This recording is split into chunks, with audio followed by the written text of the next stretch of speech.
तो दोस्तों Torrent power ने अपने क्वार्टर फोर के नंबर को डिस्क्लोज कर दिया है। तो चलिए देखते हैं क्या है क्वार्टर फोर के नंबर। लेकिन उससे पहले बता दूं, कंपनी को उससे डिविडेंड की भी अनाउंसमेंट की गई है। इस क्वार्टर में ₹5 के हिसाब से कंपनी आपको डिविडेंड देने जा रही है। चलिए कंपनी के नंबर देख लेते हैं। डाटा बेसिकली यहाँ पे क्रोर्स में दिया गया है। तो देखिए पिछले क्वार्टर में कंपनी 6,499 करोड़ का रेवेन्यू जनरेट किया था ऑपरेशन के थ्रू। पिछले साल देखते हैं तो 6,528 करोड़ के आसपास, जबकि अभी देखें तो 6,456 करोड़ आपको ज़्यादा हुआ देखने को मिला। तो साल से साल जाते हैं तो साल से साल कंपनी के रेवेन्यू के अंदर एक हल्की सी गिरावट आपको देखने को मिली। 1% के आसपास की गिरावट आपको देखने को मिली कंपनी के रेवेन्यू के अंदर साल से साल। जबकि क्वार्टरली बेस पे जाते हैं तो क्वार्टरली बेस पे भी कंपनी के रेवेन्यू के अंदर आधे % के आसपास की गिरावट है।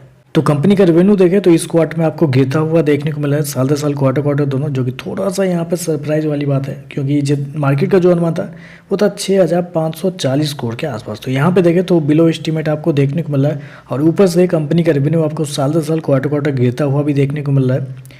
खर्चे की बात करते हैं तो देखिए पिछले क्वार्टर में कंपनी 6,041 करोड़ खर्च की थी, पिछले साल 6,008 करोड़। अभी देखें तो 5,951 करोड़ आपको देखने को मिल रहा है। तो एक अच्छी चीज़ ये निकल के आ रही है कि अगर कंपनी के रेवेन्यू नहीं बढ़ रहे हैं तो कंपनी अपने खर्चे को भी बढ़ा नहीं रही है, खर्चे कंट्रोल में देखने को मिल रहा है।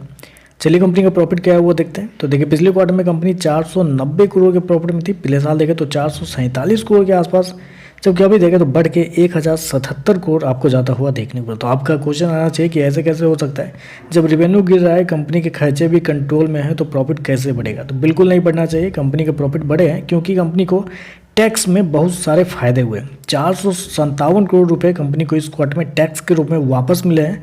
पिछले क्वार्टर में 140 करोड़ कंपनी ने टैक्स पे किए थे, पिछले साल देखें तो 170 करोड़ के आसपास। तो टैक्स यहाँ पे कंपनी को बहुत सारे इस क्वार्टर में फायदे बचे हैं, जिसकी वजह से कंपनी का प्रॉफिट आपको बढ़ता हुआ देखने को मिल रहा है। क्योंकि अगर आप टैक्स हटा के कंपनी का ऑपरेटिंग प्रॉफिट देखने के लिए जाते हैं तो पिछले क्वार्टर में 630 करोड़ का प्रॉफिट था, पिछले साल 617 करोड़ के आसपास, जबकि अभी देखें तो 619 करोड़ आपको देखने को मिला। तो साल से साल कंपनी का प्रॉफिट फ्लैट आपको देखने को मिला है, जबकि क्वार्टरली बेस पे 1.5% के आसपास की गिरावट आपको देखने में। तो कंपनी का प्रॉफिट कुछ खास नहीं है। रेवेन्यू की तरह देखें तो कंपनी का प्रॉफिट भी लगभग फ्लैट ही आपको देखने को मिला है।